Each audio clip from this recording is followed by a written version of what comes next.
Hello again, hello. Just called to let you know I think about you every night, and I can't remember the rest of the words.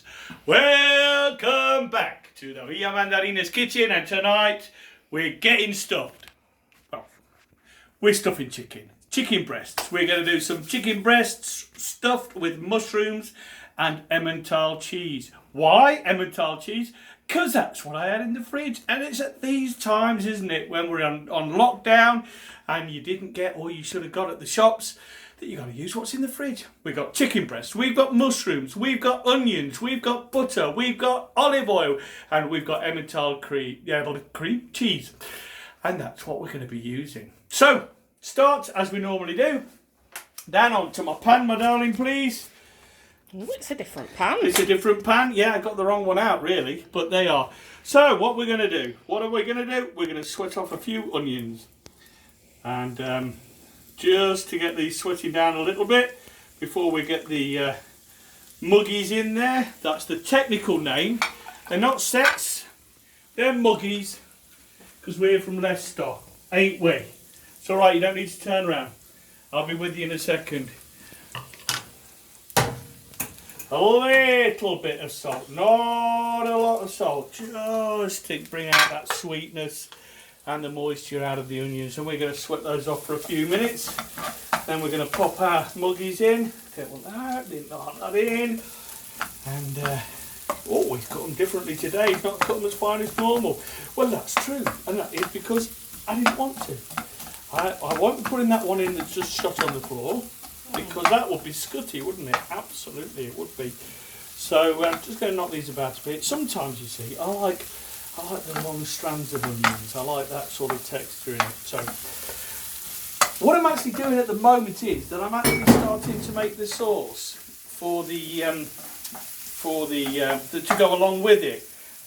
But I've already done this process already. I've done this with a few onions and a few mushrooms, and I've got here some. I know it's very messy, isn't it? But it's only my plate, and it's. I've got some. I've allowed it to cool down, obviously, and I've got some Emmental cheese grated in that. What's it going to taste like? Haven't the foggiest. Haven't the foggiest. But we'll find out, won't we? So that's what I've done for that. I've mixed it with the cheese. I've actually already prepared one of the chicken breast already, but then we'll go through how to do it again in a minute. So I'm actually just preparing the sauce. Why am I doing that now? Well, I've got to have something to do while I am waiting for the oven to come up to temperature. So let's just do that. Knock that around a bit, and just a tad more oil. If I'm using too much oil for you, you do it your way. It don't matter. But I think it needs a little more, just because I want to brown these muggies off a little bit. So, right, now what we're going to do is we're going to pop over to the other side in a second, and Ron will probably want to get in a different position for a camera. So while these are just browning up a little bit, we'll do that. So now we're going to stuff the breast. I've already done one, which you'll see in a moment. So I've just cut this open, butterflied this chicken breast. And this stuffing is the stuffing that I was just speaking to you about, which is, I actually put some butter in here as well, because it's just going to help moisten the breast. Because, as you probably know, chicken breast can dry out very easily. So don't forget that these mushrooms are already cooked. So you're not waiting for your breast to cook through to the middle, as it were. The breast will be cooked before the mushrooms are. So there you go, you see it like that. Now ideally, I would have, I'm just going to move this a bit. Ideally, I would have more bacon, but I only bought one pack. But Rob, why don't you use that beautiful English bacon that you normally use? Well, I would, but it's just a bit too thick for this.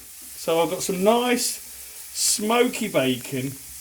I'm going to wrap this up like a little parcel, and then we're going to pop it in the oven. Whoops, that one's breaking a bit. I shall neaten that up when you're not looking. And we're going to pop that in the oven at around about 180, and we'll take it from there. So there we've got some beautiful muggies and some beautiful onions. I'm going to give it a really good grind of pepper now because it gives that a lovely peppery taste. And I'll tell you what else we're going to do, shall I? Shall I tell you what else we're going to do? Shall I? Okay, I'll tell you what else we're going to do is we're going to put a little bit of brandy in this as well, and we're going to flambe it. I'm standing over here then. Is that just for the theatre? Well, absolutely. No, it gives it a lovely flavour. If you give it a bit of a flambe, do it at this stage before you put any cream in. So here we go. Do this. Oh, but Rob, how are you going to flambe it?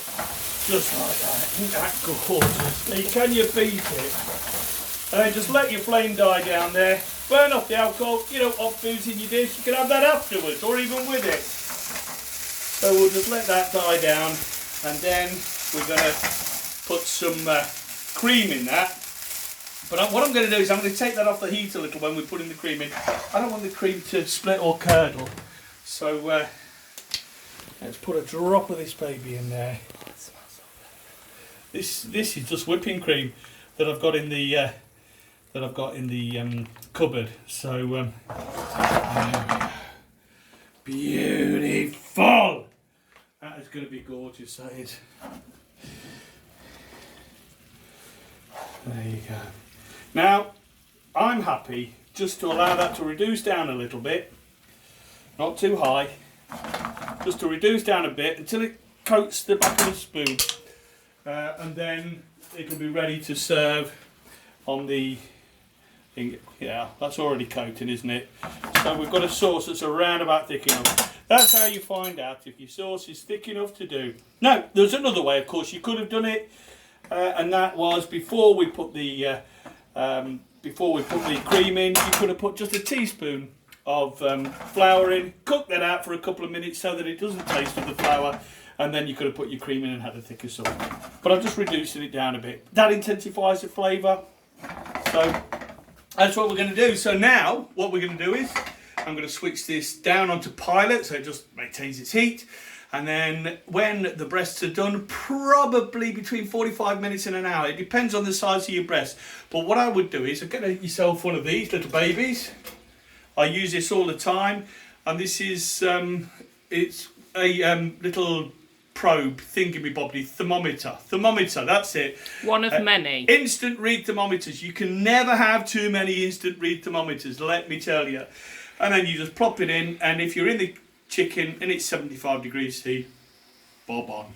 So that's what we're going to be waiting for, and we'll serve up shortly.